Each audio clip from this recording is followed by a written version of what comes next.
Um, we will post the recording if you'd like to review it again. Again, thank you for joining us and being a part of this opportunity. I'm going to share my screen again so that you can see my PowerPoint, my slideshow. And we'll go there. We're asking that you actually post any questions or anything like that.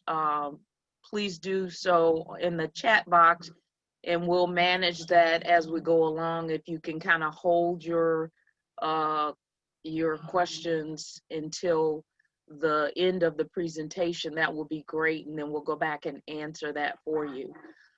For those that don't know me, my name is Tamora Hughes. I am the program director at the Greater Englewood Community Development Corporation, and have been providing business support with the CDC since 2015. And so this is kind of like our maybe, fourth round maybe.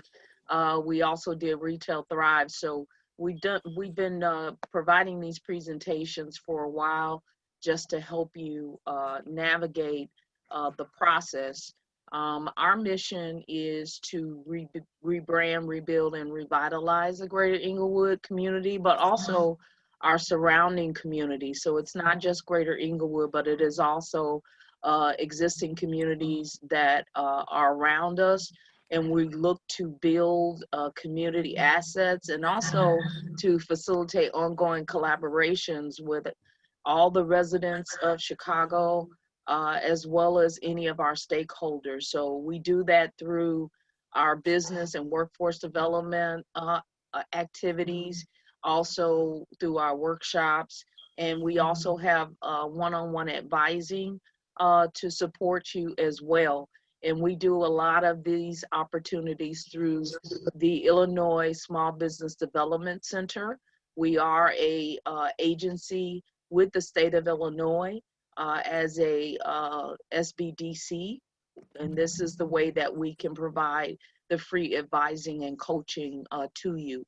We're also a delegate agency with BACP with the city of Chicago. So our services extend then to those individuals that are also in the city of Chicago. So this gives us a great opportunity to be able to share with you as well as work with you. So for those that are new to us and seek additional business and workforce, as well as some real estate initiatives like we're doing now, please reach out to us.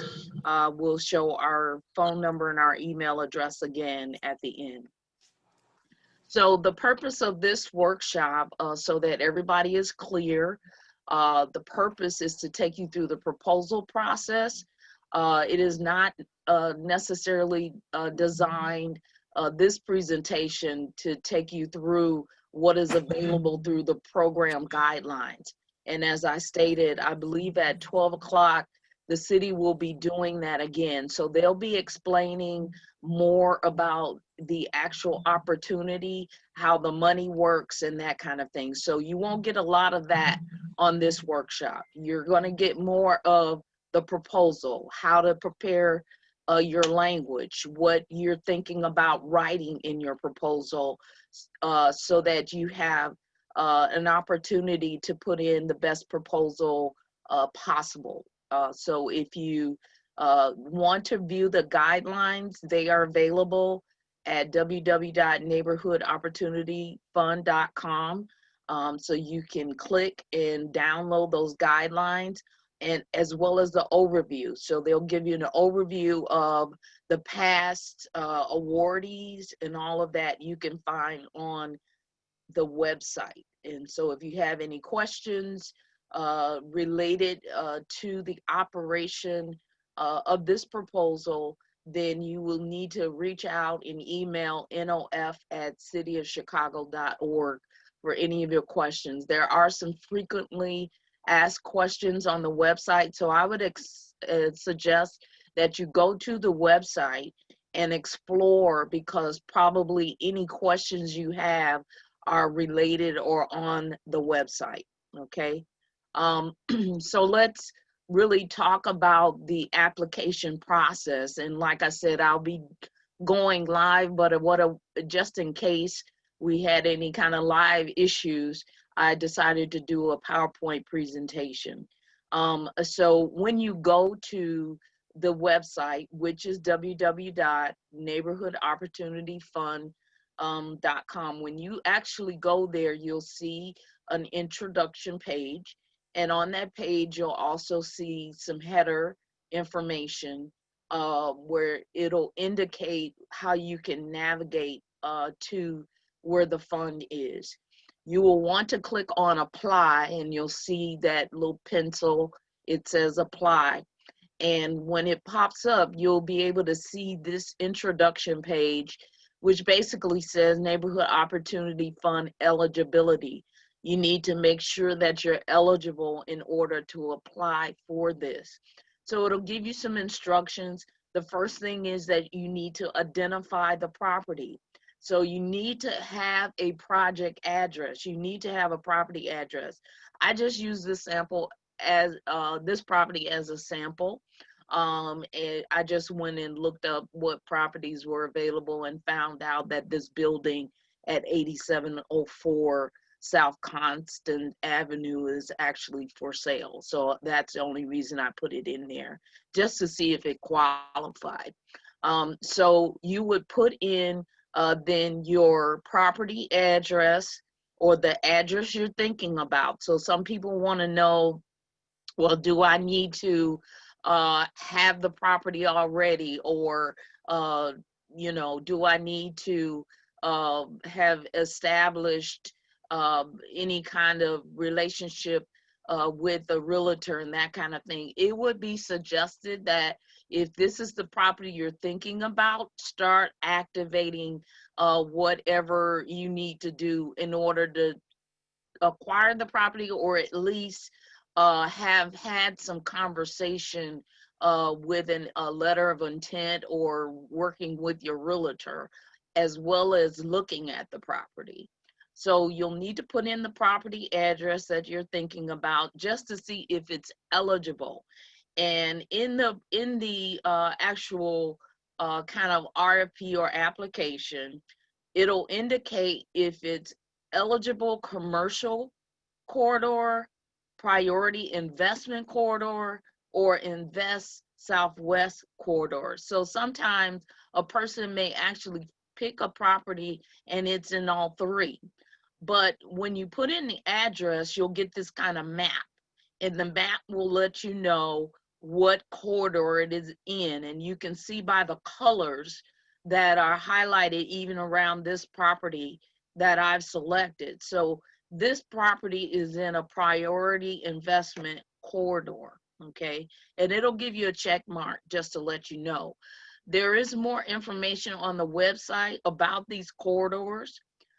So basically, this is how they have kind of figured out which corridors would be eligible. And DPD, Department of Planning, has outlined this through a QIA, which is a qualified investment area. They have done the study and the research to determine that the corridor has some challenges, may have blighted properties, things of that sort. And so that's how they determine that these corridors are eligible corridors, because they follow some type of criteria related to disinvestment or related to challenges. So when you're looking, you'll see eligible priority corridors, and there's definitions as it relates to it, related to these corridors. It means that there's high traffic in these corridors, meaning there's retail or commercial within these corridors. So this is how they've highlighted these corridors to being eligible, or either priority corridors, where they want to reinvest and actually build up these corridors with this type of commercial opportunity. Also, you've heard since 2019, Invest Southwest. So there's also Invest Southwest corridors, and you'll see that you can go on the website and it'll show you which of those community areas are Invest Southwest priorities. There are 10 community areas. Out of them, 12 are Invest Southwest corridors. So again, the goal for these corridors, Invest Southwest, is to actively and strategically begin to build these corridors up. Many of these corridors have lots of empty lots, lots of vacant buildings, and so forth. So they have identified these corridors in the Invest Southwest initiative and put it into the NOF, so that then there's some additional funding opportunities or consideration because you fall within the Invest Southwest. So that's what that's designed to do. Okay, so now let's move forward as it relates to just making sure that you're eligible. So you need to be a new or an existing business owner, or a property owner, or a landlord, or that has commercial property, as well as you can be a nonprofit organization. So eligibility basically means that you have a public space. It could be a cultural space or commercial space that is accessible to the public. It could be that you have established permanent or short-term pop-up services, goods, small business support, any kind of opportunity like that. That could mean you could be a grocery store, retail, restaurant, small business, performing venues, office space, so forth, as long as it is addressing the need of the neighborhood. Okay, and this is going to be important when you start writing your proposal, because some of this language that they're expressing, meaning that you're eligible, you need to put this also in your proposal to indicate that your space and your business and your opportunity is addressing the need also of the neighborhood, and it is available to the public. So that's important to know. Any kind of social services, although there are definitely a need and can be used to help the neighborhood, as well as workforce programs, they are not eligible for the NOF. So this is important to know, that if you have daycares, you have workforce programs and things like that as your primary use, then these are ineligible under the NOF. If you have further questions about that, please reach out to the Neighborhood Opportunity Fund and the individuals that are actually over the program to ask further questions about that. The intent of the NOF, again, is to bring equity into the neighborhood, to generate revenues within these neighborhoods. So although there might be a lot of philanthropic and government kind of supports and things that are happening that maybe you receive funding for, it is important that you recognize what the purpose of the NOF is. Housing is also ineligible. So it's important that you read through the guidelines before you really start working on the NOF application, so that you make sure that you're not spending a lot of time kind of pulling some together and submitting a proposal. And when they read it and find out that you're trying to do a daycare, or you're trying to do housing, you're trying to house veterans and things like that, those things may not be eligible, because if it is not generating revenue, that again, the purpose, and I keep emphasizing this because that's what the NOF is designed to do, is to help build revenue within the corridor. So your activities should be doing that, your business should be doing that, so that it can generate a revenue stream and economic development within these corridors that have been considered primary corridors. So here we have then the next page. As you navigate, you'll see after you select your property, then question number 2 is, are you applying to operate in any of the following types of business organizations? So when you click down the down menu, and I just kind of did this in advance, there will be several options. One will have like a church or religious institution, a daycare. There's several different selections. And then as well, they have none of the above and so forth. Based upon what you select, if you select one of those opportunities that are not eligible, then that kind of kicks you out, almost out of the questions. And I'll show you that in a few minutes. The third question is, what type of businesses are you operating or plan to operate?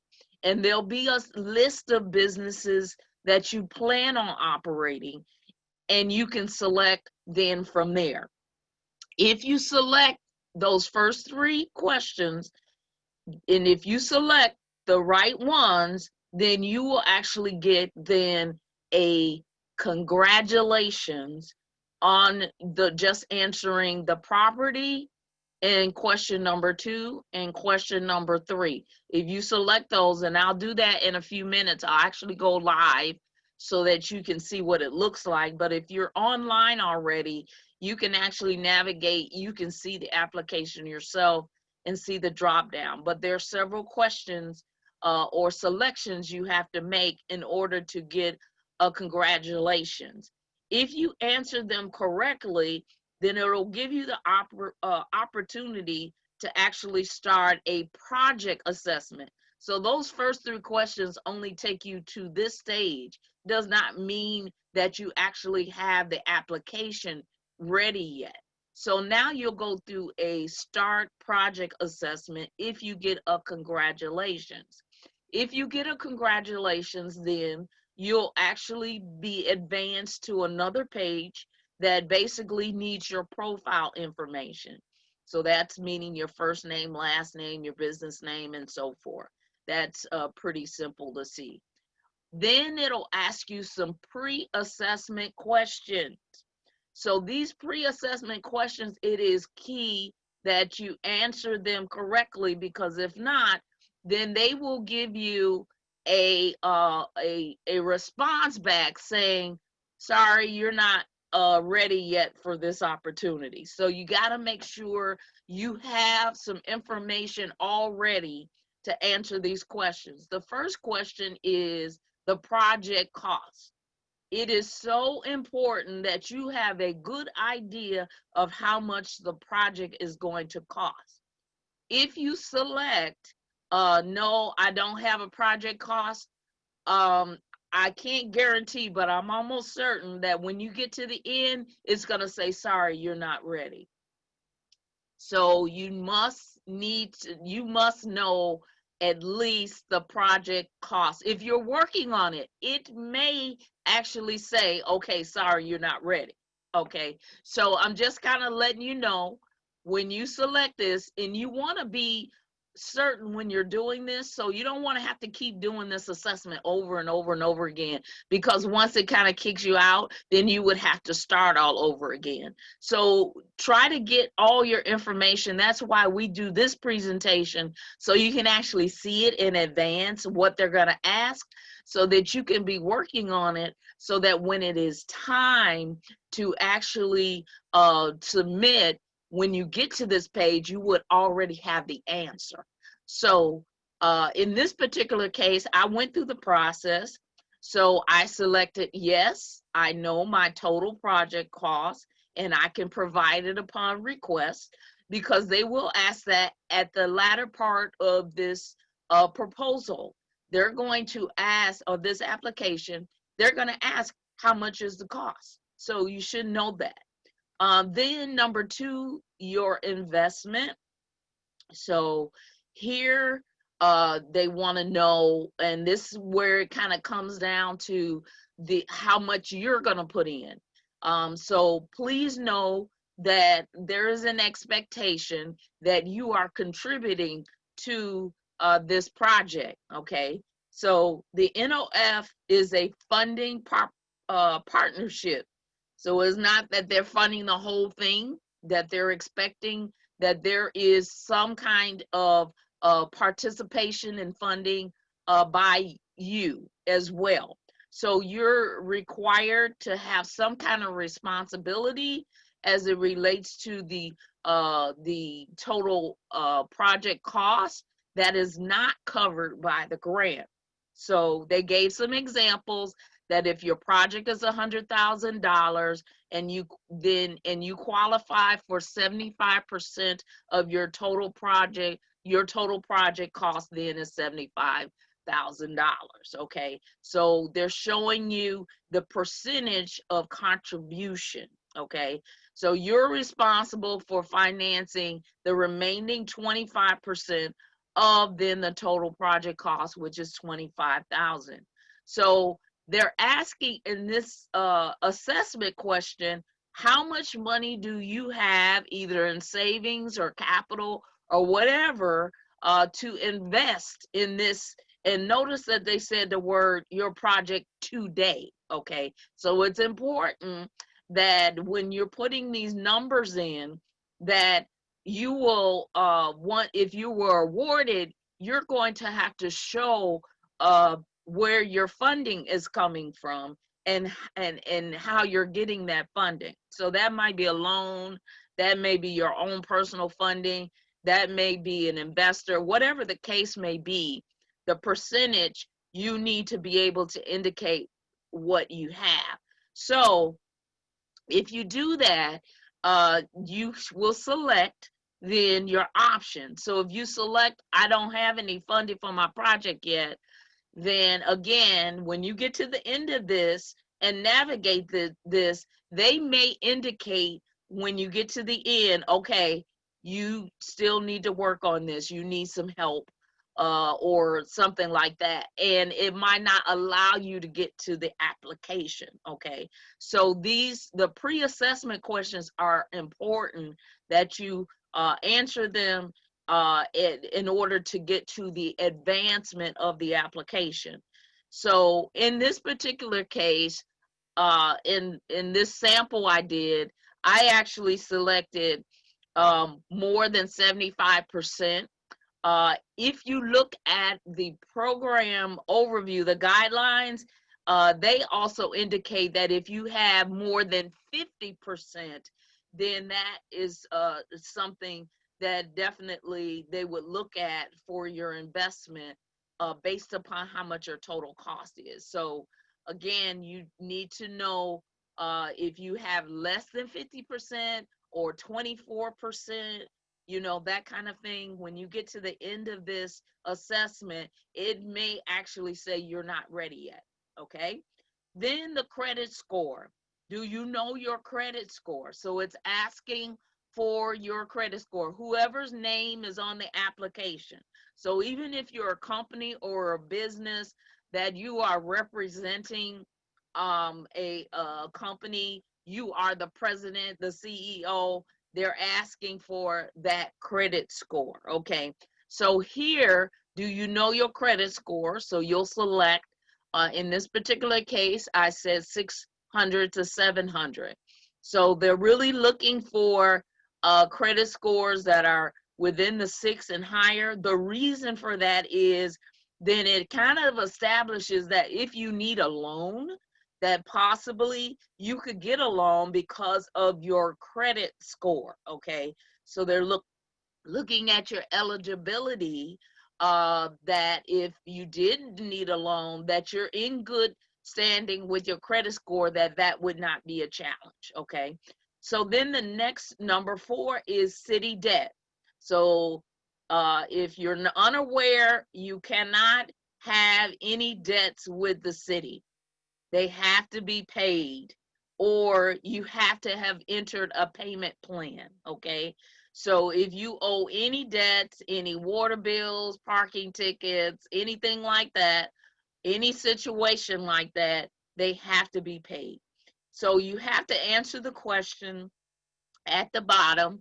So hopefully everybody can say, I don't have any outstanding debt to the city, or that you have a payment plan already, okay? So you'll select the radio button for that one. Then there's site control. So with the site control, you will be able to indicate if you own the property, if you're leasing the property, if you have executed a real estate purchase, or anything like that. Or it does have an option, I don't have site control.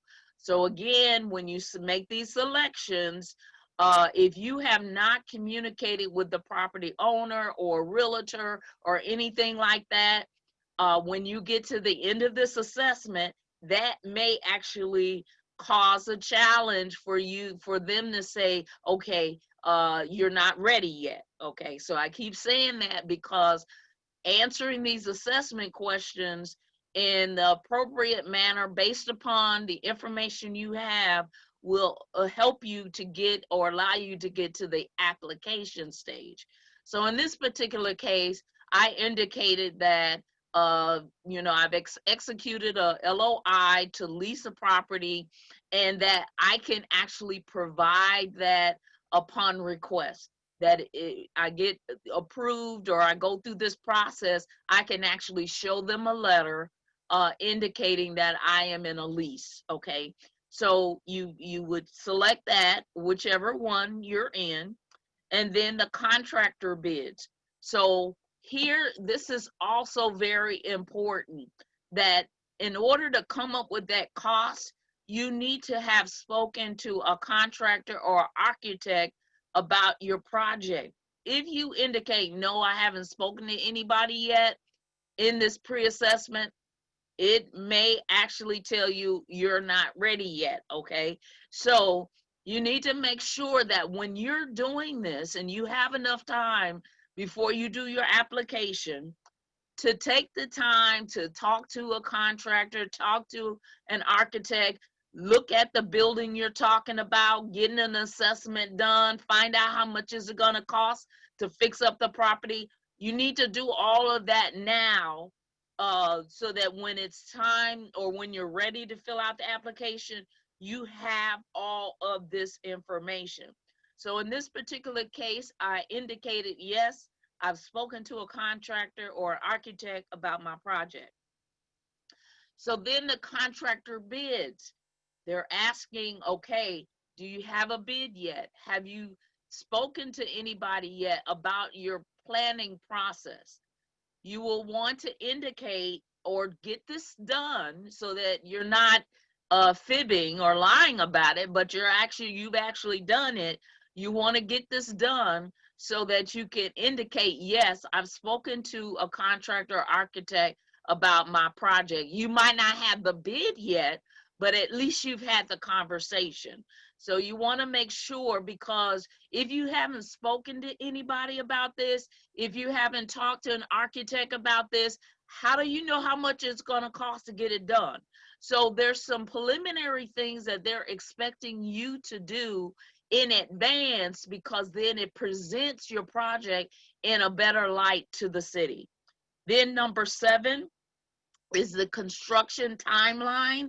So here they want to know how long it's gonna take from hiring the architect all the way to, and that means the permits, getting the permits, securing your funding. How long is it gonna take in order to get this project done?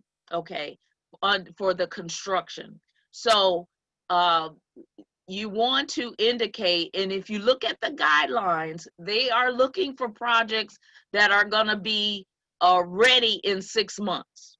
Okay, so read the guidelines. The guidelines indicate that they're looking for projects that are ready to be expedited and completed at least within the 6 months. So that's important to know with your construction timeline.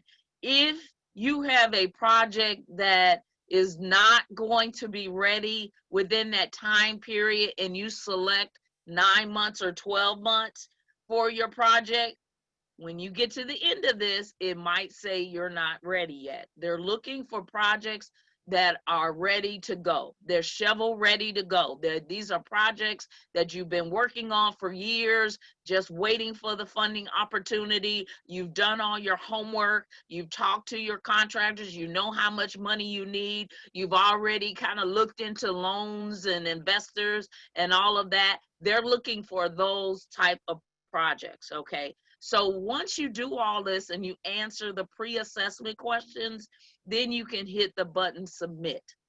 When you do that, you'll get this. And this was one I did where I didn't have all the answers correct. So it'll say, thank you for taking our assessment. Your answers indicate that your project could use some further development before you apply for NOF. So remember I was telling you, they may say you're not ready yet. That was my language, but this is their language.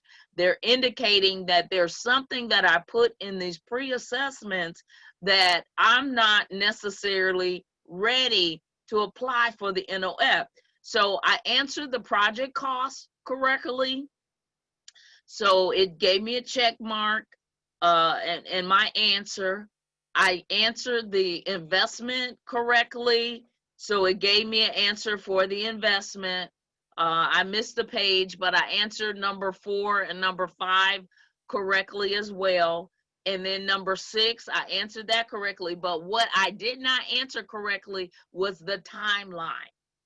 Applicants should be ready to begin in 6 months or less. I put 9, and that is the reason why then I got this notice, because I put 9 months instead of 6 months, okay? So that's why I'm indicating to you, when you're going through the pre-assessments and doing this, it's gonna either advance you to the application or not. So what I did was I actually went back over, did everything, and once I did everything and answered all the questions correctly, I got this page which says you have just completed the project readiness quiz. You must complete now the full application in order to be granted the NOF. They will give you an applicant code. So, and this is not the real code. This is just a fake code I made up. But I got an applicant code to actually do the full registration. The reason you want the applicant code is so that when you go to this website called submittal.com to keep working on your application, you can put in the code or register, and then it'll hold your application so you don't have to keep answering questions over and over again. It will actually hold the application. So you want to keep whatever code they give you. You want to keep the code so that you can include it also in your application, but keep going through your application, okay? So I advanced to the next page, which looks like this, and this is the application, round 2. This one is in English, so it gives me the opportunity now to go into the application. It, basically now I can create an account with what platform they're using, which is called Submittable. And now once I complete my application, I can actually submit. So I created an account, and you click on the button, and once you do that, it's going to ask you for that code. So whatever code they gave, you'll select and say, yes, I have a pre-screener code. And then also you're going to accept the terms before you submit, and then you're going to click on the button that says apply. Okay, so I'm sorry, draft. So you're going to save as draft because you haven't put anything in it yet. You're just going to save as draft. So then it'll take you to this page. It's asking for your profile information, your address, city, state, zip code, so forth. It's also going to ask what your role is in the project. So whoever you are, your title, you're going to put that in. It's going to ask you what type of applicant you are. So based upon whatever applicant, are you a property owner, a business owner? Are you both? Are you a nonprofit? Are you a nonprofit and a property owner? It's going to, so you select the one that you are. For this particular case, I'm a nonprofit, okay? Then it's going to ask for your applicant photo. So it indicates that it wants a picture of you that you need to upload, like a headshot. And also, if you're a nonprofit, it wants your board chair photo, okay? Then you will move on to 2.1, where you will put in the business name. You'll also now in 2.2, you'll indicate in this section, you have to describe the commercial service or the cultural asset that you're providing the business. Okay, so you need to be specific about the activities that will occur in the space. So remember when I said in the beginning, this is they're looking for things that are going to generate and bring revenue into the community, okay? So they're looking for revenue businesses and projects. They're looking for things that are going to enhance the community. So you want to make sure that the assets that you're building in the community are open to the public. Okay, so you can do that in answering those questions. All right, so you need to be specific in what's going to happen in the space. You only have 250 words, so you can't be long-winded with this. You need to be specific about what you're going to do, how the public is going to be able to access, how your business or your project is an asset to the community, how it will generate revenue, and so forth. Okay, so you want to make sure that you do that. A question was, can it be property owner and business owner?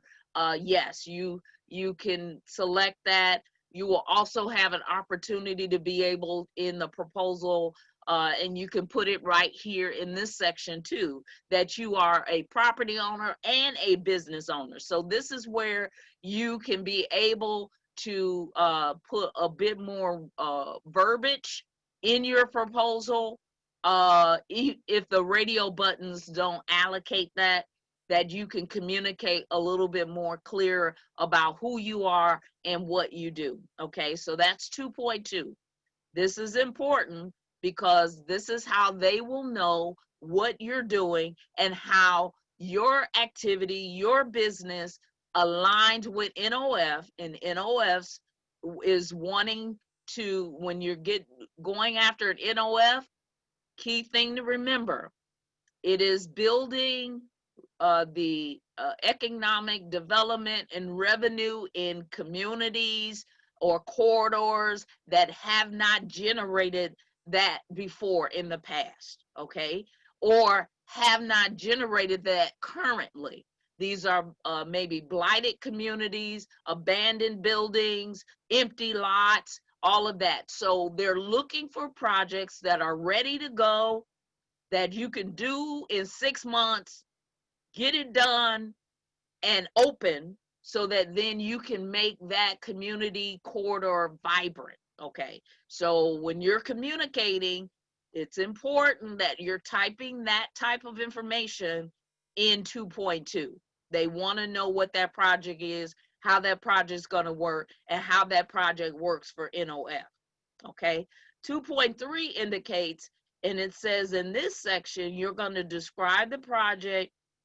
And this is kind of like a 2.2 is an expansion where it talks about how you will fill the gap. So they're talking about the commercial gap. So they're talking about the competitive advantage. So you need to know if there's something missing in the community. Say, for instance, and I'll just use an example, a restaurant or a commercial, a restaurant or coffee shop or something like that.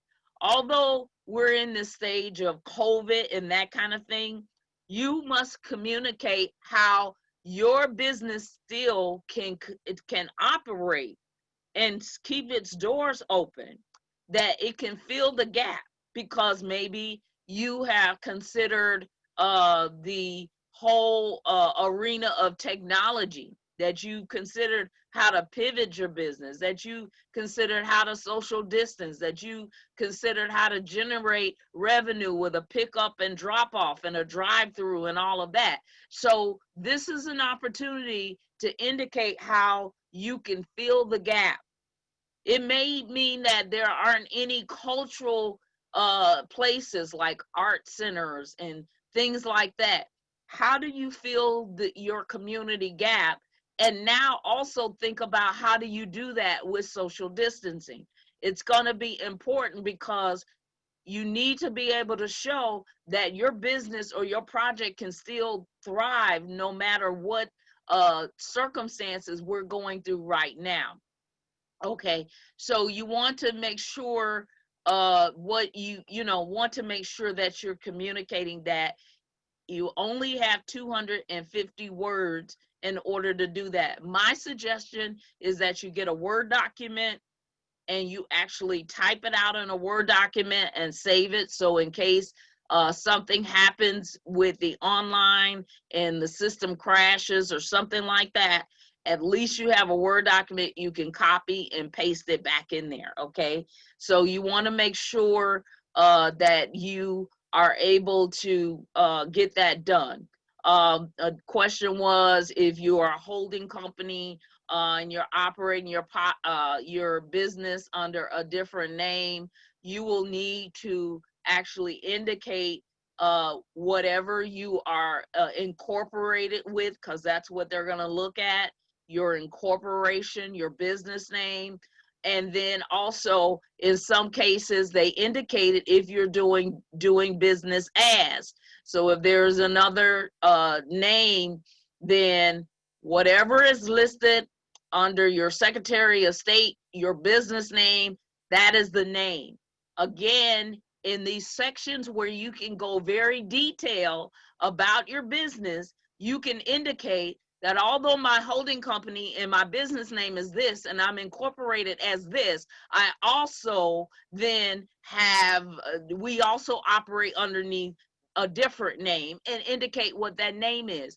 You're just giving them the information, so when they start looking you up, because they're going to look you up and see who you are, when they look you up, at least they have this information made available. Okay, so that's what you want to do. Someone's saying I'm freezing up, so I'm going to see if I'm operating. If somebody else is saying I'm freezing up, please let me know in the chat so that I can be able to make sure that you can see me. Then number 2.4, it's asking you in this section to describe your business and how it would transform the corridor. So you need to be able to indicate in your business how you will be able to transform the corridor. So in the business, or either in the corridor, you need to do some homework about the corridor. You need to be able to indicate that the corridor has some things that's lacking. Okay, so You need to be able to indicate that your business, maybe there aren't a lot of little grocery stores, or maybe there aren't a lot of restaurants, or maybe there, you know, whatever your corridor you're indicating that's lacking in your corridor, that's where you will need to be able to indicate that there's some things that are lacking. So you would indicate what those things are, and then you will be able to demonstrate, how your business can actually bring that to the corridor. So you want to talk about that in that section, okay? Then number 2.5, they want to know if whatever you're doing is going to generate new jobs. So you can indicate here if there are going to be some full-time jobs generated, part-time jobs generated, temporary jobs generated, or if you're not generating jobs at all. The reason they're asking for this is because of then 2.6, which talks about some of the bonus things that you can get. So outside of just the NOF, if you indicate in your application some additional information or activities, you could get then some additional bonus points, okay? So that's the reason why they're asking if you're going to do any kind of jobs or be hiring people. And so 2.6 talks about the community wealth bonus, the build community wealth bonus. And there's detailed information in the program guide if you want to see more information.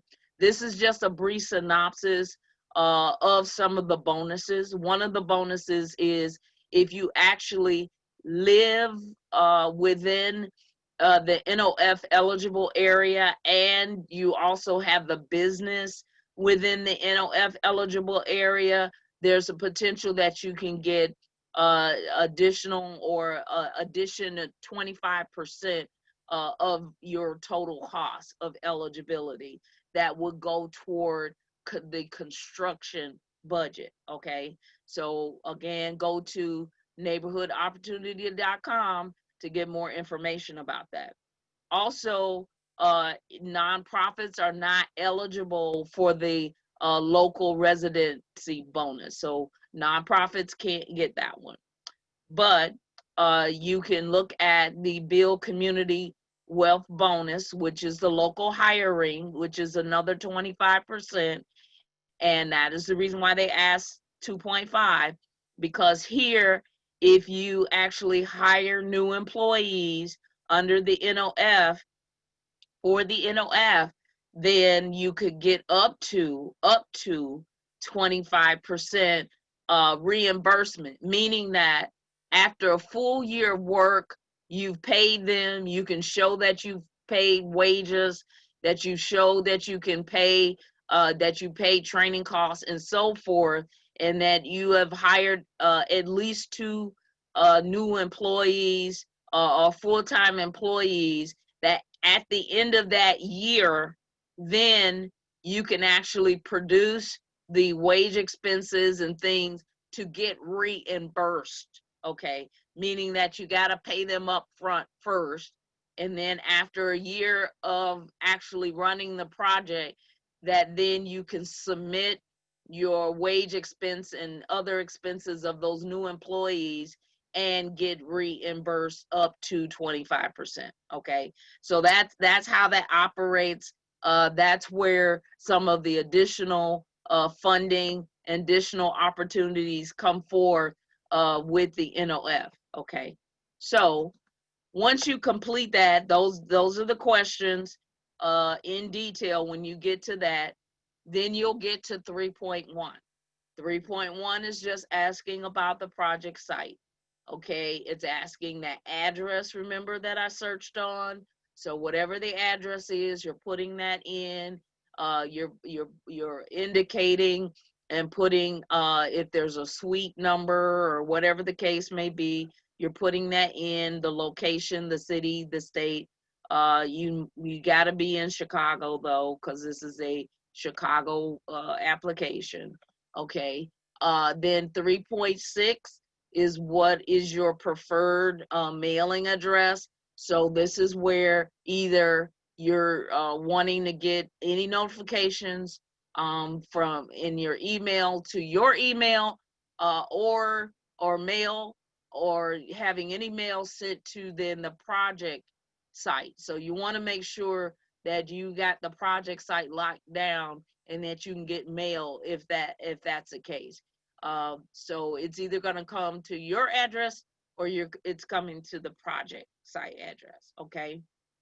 Then you need to know the square footage of the project. So again, it's a lot of homework that you're doing first before you start filling this application out, because you need to know the size of the location and the footage. You'll put that in there. And then which of the following best describes your project site. So now again, it's asking you questions that were in the pre-assessment. So you want to indicate if that you're in the process of purchasing it, or if you have a deed, or if you got a letter of interest, or whatever the case may be. You need to select the radio button of what that is. It is suggested so that when they review the application, because this is not a guarantee that you're going to actually get it, this is the application, it is suggested that you would actually have some kind of site control. It's not mandatory, but I would suggest that there is some kind of site control, or at least some kind of lease or something, or documentation indicating with your name and your organization or your business that you are running or located in that space. Okay, so you want to be able to indicate that kind of thing. Remember that these are small projects. So these are projects, the awards is up to the 250,000. So if you have a large project, this is not for large projects. They're not actually awarding large projects. These are small projects.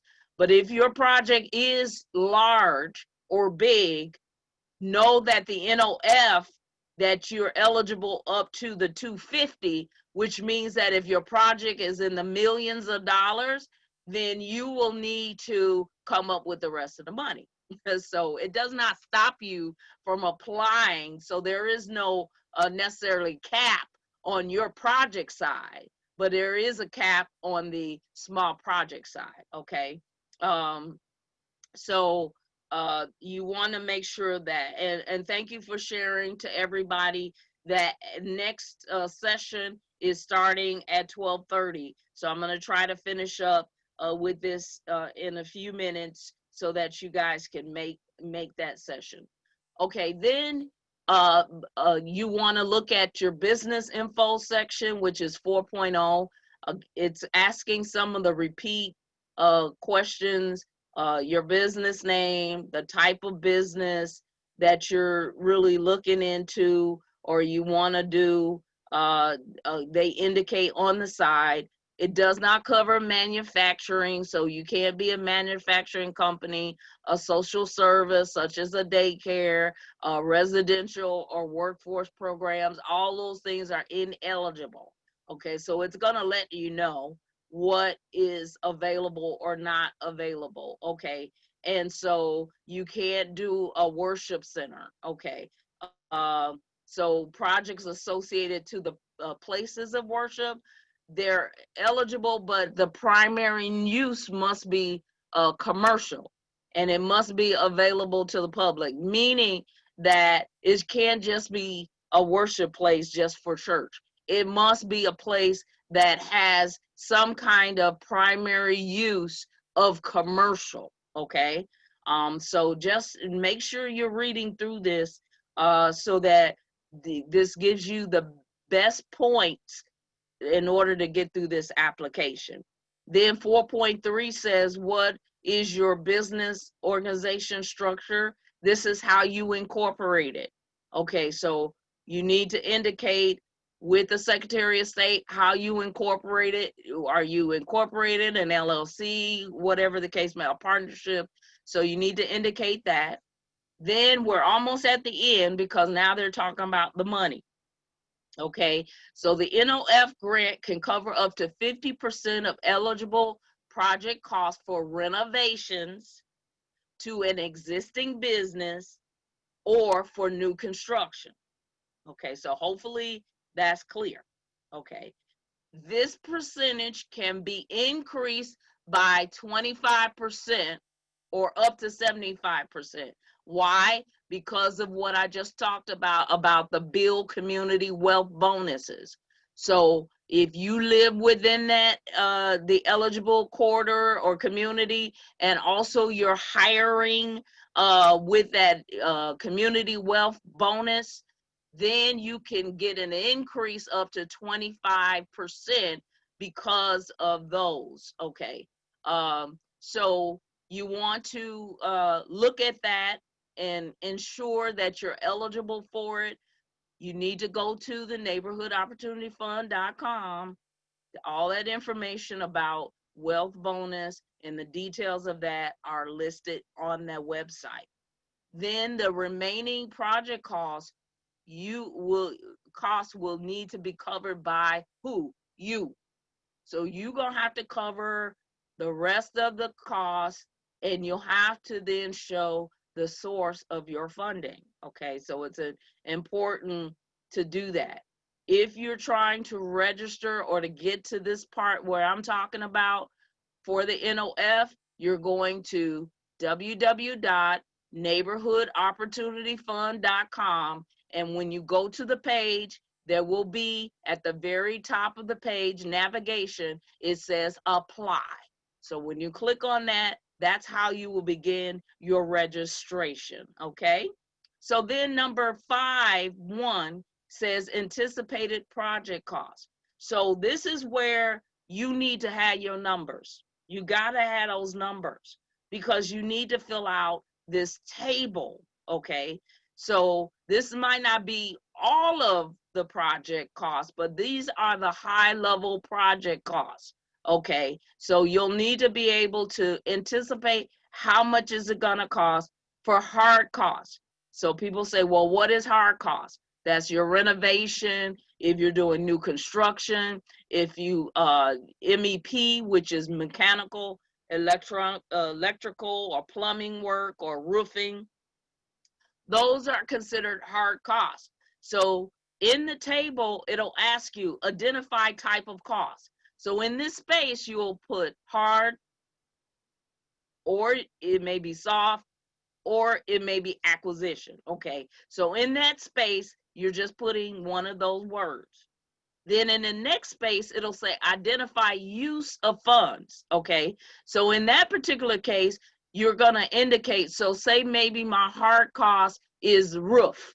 Okay, so I put hard, and then in the next space, I'll say roof, new roof, and then it'll say cost. Then I'll have to tell them, or in this application, say it's gonna cost, I don't know how much it costs for a roof, $10,000, I don't know. But you will indicate that in each one of these, for each cost, you will indicate then what your costs are gonna be. So soft costs is architectural and engineering services and things like that.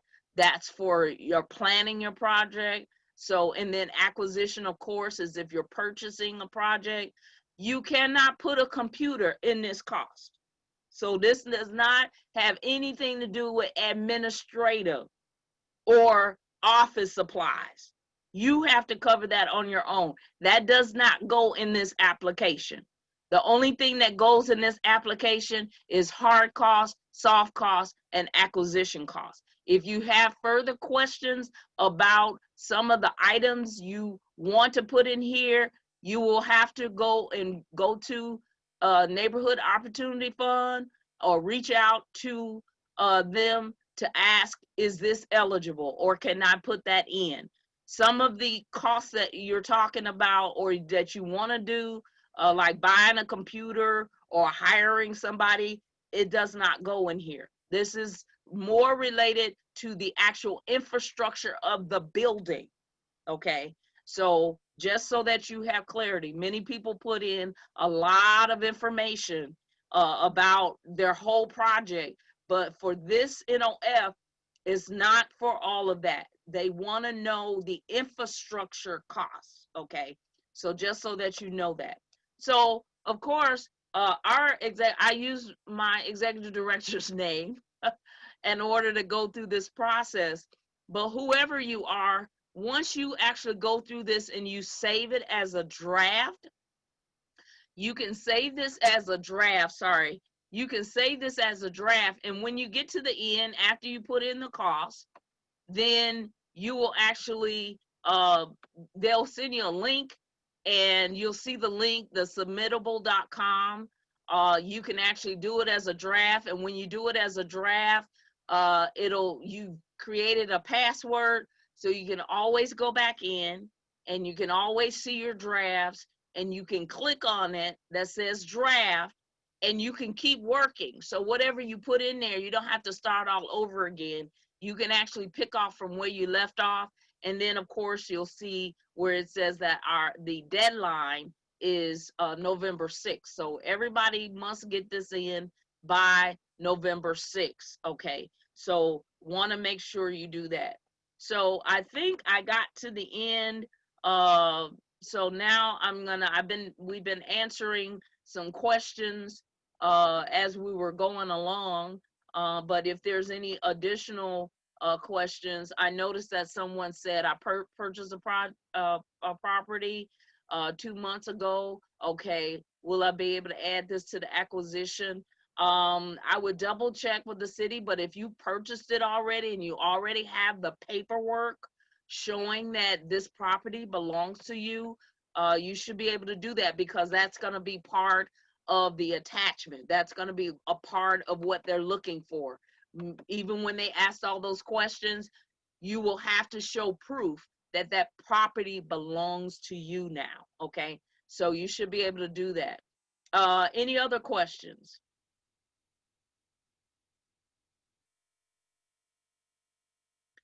Okay, so if you want to register for the workshop that's coming up at 12:30, go to www.neighborhoodopportunityfund.com.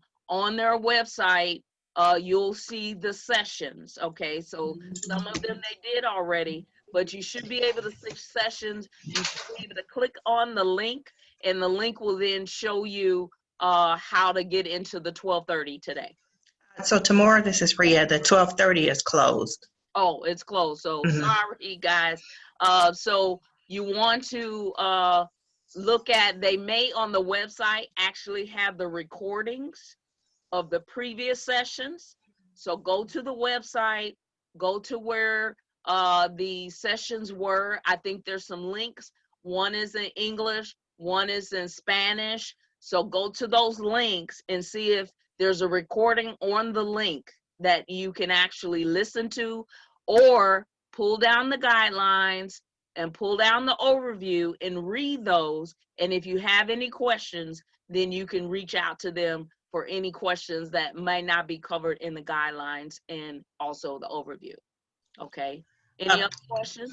Yeah, there's some other sessions that are out there. I didn't see another one from the city. But again, as Tamora said, if you just pull down the guidelines, and then you can submit your questions to them. Yep. All right.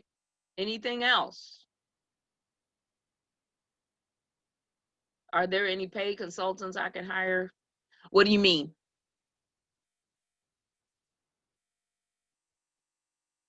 Oh, so I think somebody's putting out there, are you looking for an architect and stuff like that?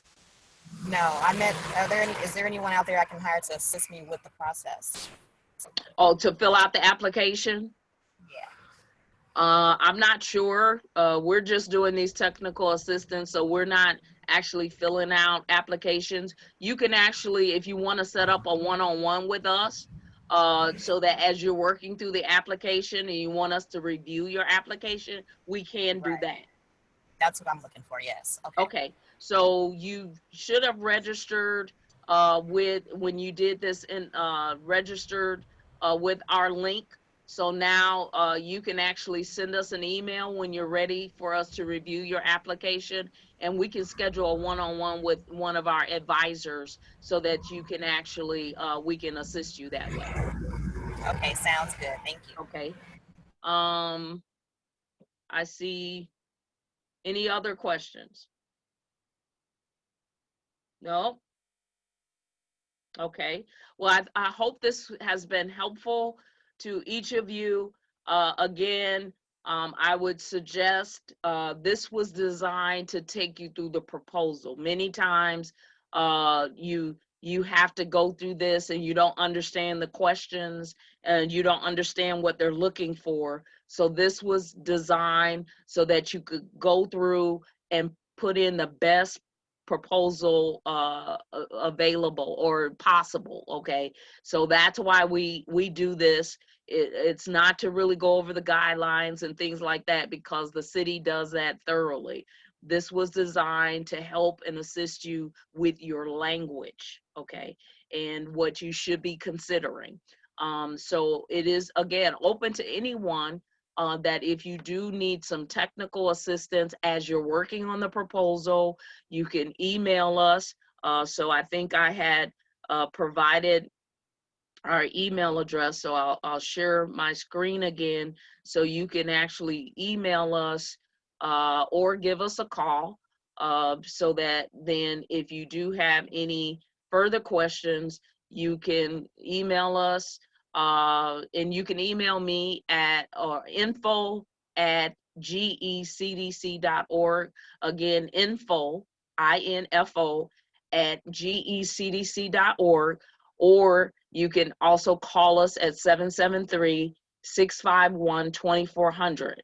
And so then you can actually reach out to us if you want us to review your application or have a conversation and do a one-on-one with us.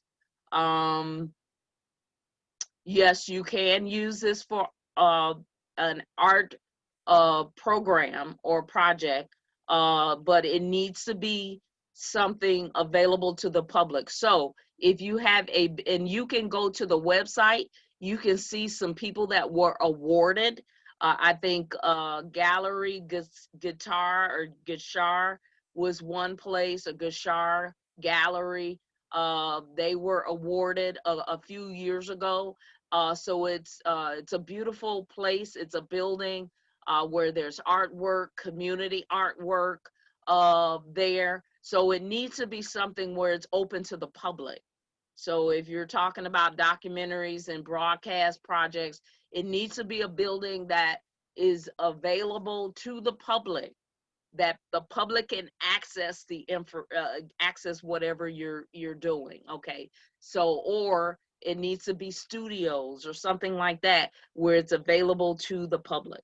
Okay, so I would encourage you to go to the website, to neighborhoodopportunityfund.com, where the past awardees are, and you'll see all the awardees that have been awarded and see just a brief summary of what their projects were. Okay, any other questions? All right, thank you so much for your time. Didn't want to keep you too long. Really appreciate you jumping on with us.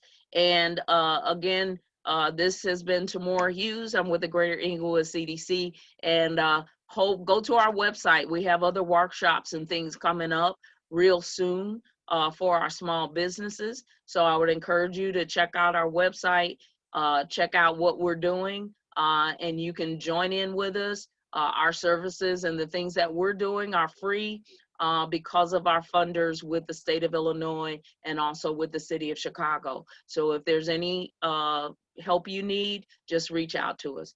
Thank you, everybody, and have a wonderful, wonderful day. Bye-bye.